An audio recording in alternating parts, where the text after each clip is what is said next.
this film before? Hey. Loads of people. Who's seen all 13 films? I'm going to put that there. I'm going to read stuff because I don't remember everything. So, just doing a brief intro of who I am, not just some, random person. I am a filmmaker and I've worked in the film industry for about 16 years. I've had the privilege of working on films like Autopsy of Jane Doe, Cockneys vs Zombies, Prevenge, Slaughterhouse Rules and Inbred, so lots of great British horrors. And I've been writing and directing my own short films, horror films, for over 10 years, and I'm currently working on towards a debut feature film, which of course is a horror based in Bristol. Just got to find the money, that's the hardest bit. So I grew up on films like The Lost Boys, The Crow and Seven, but I didn't start working my way back in time to the classics until I was a student who worked her way around the horror section of Blockbusters during reading week at university.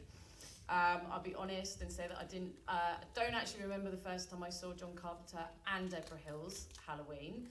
I was probably high in my student house instead of studying, but I will say that over the course of the last 20 years or so, it's become one of those horror films that I will add to my October Halloween watch list. Halloween has become one of the biggest horror film movie franchises to date, with a collection of 13 films, which we all obviously know right now, and counting. I could go into that whole entire franchise, but I haven't really got enough time to do that right now, but I will happily shoot the shit out of it in the foyer later, but between you and me, this is the best one anyway. Since this beauty was made at the end of the 70s, this film's actually the same age as me. It started the slasher craze of the 80s with the classics of Friday the 13th, Nightmare on Elm Street, then later heavily influenced the Scream franchise. It was a simple film that started as a basic idea of a babysitter story to be set on Halloween and has flourished into the benchmark of the monstrous serial killer. When Halloween was made on a mere $300,000, I don't think any of the young filmmakers realised how much of an influence to horror they had created.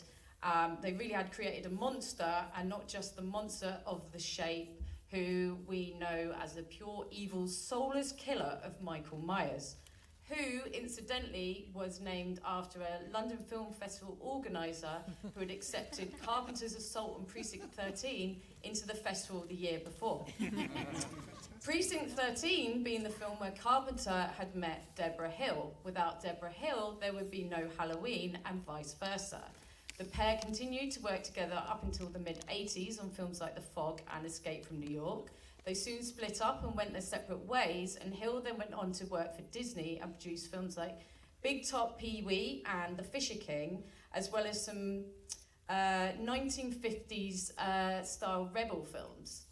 Carpenter continued on to some of my personal favourites, which is The Thing and They Live. And today is composing, it's still composing his music and playing his music live, and I highly recommend, if you can, go and see him live and watch his performances and his amazing dance routines where he's constantly throwing the horns, because it's pretty fucking epic. Unfortunately, Deborah Hill died in 2005, aged just 54, after losing a battle with cancer. The Carpenter and Hill duo, with that fighting spirit of filmmaking passion and youth, are at their finest with Halloween, where Carpenter brought the pure evil mysticism of Michael Myers and the wonders of Dr. Loomis. Hill worked hard on bringing us the reality of the babysitters, and Haddonfield, named after Hill's hometown, and of course she helped create the pioneer of the final woman character, Laurie Strode. And it was Hill who introduced Jamie Lee Curtis into the audition room. Halloween really was the start of a series of films showcasing how women can finally fight back the boogeyman and succeed. And I often wonder if this is an analogy of fighting back at the patriarchy. But Halloween, like many other horror films, past and present, has its flaws. I cannot go without talking about how the exploitation of those with mental health problems in horror. Halloween does very much feed into this trope, as Dr. Loomis refers to Myers as unable to determine good or evil, right or wrong. This reinforces the narrative of dangerousness associated with psychiatric diagnoses. The shot of the patients walking around in the wet of night of an institution plays into the entertainment and misunderstanding of those with severe mental health problems, something that has continued throughout the franchise, not just in Myers, but more recently Strode, as well as other characters who've had the misfortune of coming across Myers' murderous path.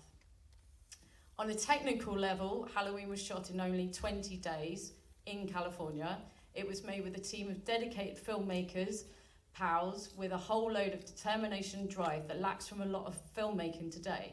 The film celebrates one of its first ever Steadicam shots of its time. Dean Cundy's cinematography opens a space for actors with the simplicity of long guiding two shots with scenes of the camera staying stationary as Myers stares back at you, using shadows to build tension and atmosphere, which is then complemented by Carpenter's famously unique score. Who'd have thought that a cheap William Shatner mask spray painted white was to become such a basic but effective tool for scaring people? Halloween may have opened as a flop in the day, but after a short time it soon became a cult classic, and to this day it's still celebrated as a touchstone of horror films.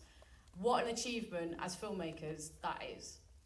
Halloween is an iconic film of the 80s, one of which I can forever and ever watch over and over again.